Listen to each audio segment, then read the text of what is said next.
I'd like to talk over a very brief example of two-line playing, implying some chords and inversions here, and perhaps these relationships on the fingerboards and these shapes will allow you to start moving around and improvising in this style if that's what you wish to do. So we're going to have our friends a perfect fifth, the D and A, 12th fret and 10th fret of the 4th and 2nd strings. And we're catching B flat there at the 11th fret on the 2nd string. Melodic pitch. And then we're going to reach B flat and A. This is 13 and 10, strings 5 and 2. And that's an appoggiatura, which means it's a non-chord tone that's landing on the beat right here, and it resolves. So we get B flat and G. Temptation might be to say it's part of G minor, but really I'm hearing this as part of A7 flat 9. This would be the flat 9 and the flat 7 of A7 flat 9. If we take this shape, now we have, by moving down a minor third to 10 and 9, this is the flat 7 and 5th of A. Here's the 5th and 3rd of A7 flat 9, frets 7 and 6. If we get all the way down here, we're at frets 4 and 3. And you can hear the implied root there of A open. So now with that in mind and in your ears,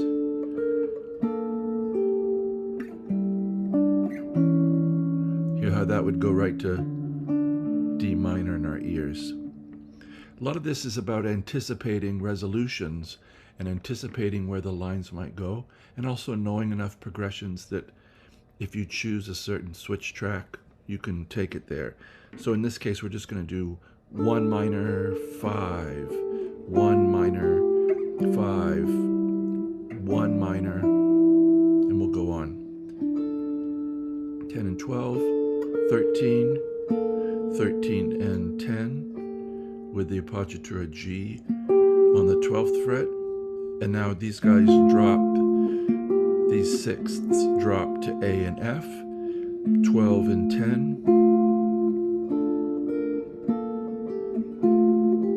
And we're coming up, A and F, 12 and 10 is going to 12th fret G. And another appoggiatura, 10 and 10, G and F, coming down to E, releasing, 9th fret. And now we're going to come together. We've had a voice exchange. So D and A has become A and D, 7th fret of the 4th and 3rd strings. Together, 5th. This gives us somewhere to go. So the voices are pretty close together. If we start moving them, they're going to run into each other really quick, which on the guitar leaves us nowhere to go. So the 7th fret interval of a 4th, A and D. We're going to raise up the melody to the 9th fret, 7, 9. Little finger's great here because we're going to come together at the 10th fret of the 5th and 3rd strings, G and F, E, G and F. Keep going to where we have G and G.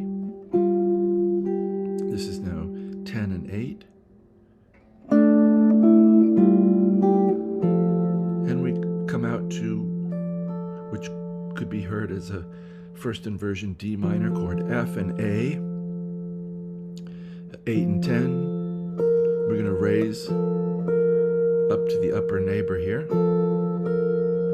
So from 10 to 11. And we're going to lower that bass so we get some contrary motion. So here's 7 and 11 down to 8, E and B flat down to G, which you'll hear also gives us that A7 flat 9 sound.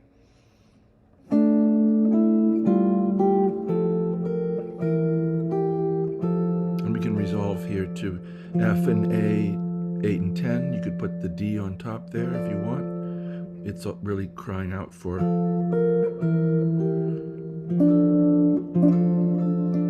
that D in the middle there on the 7th fret of the 3rd string. So if we have F, D, and A, frets 8, 7, and 10. I'll play it one more time slowly all the way through.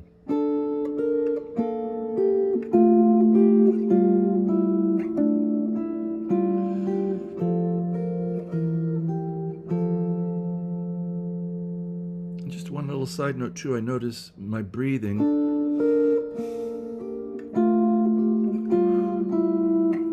Exhale. That these phrases breathe in a certain way, and see if you can notice what your breathing's doing, and if you're holding your breath through the whole thing, or if there's a ebb and flow to your breathing. I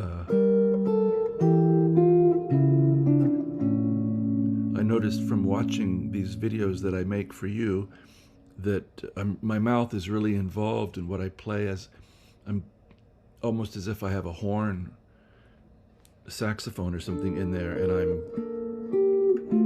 phrasing it with my lips as well.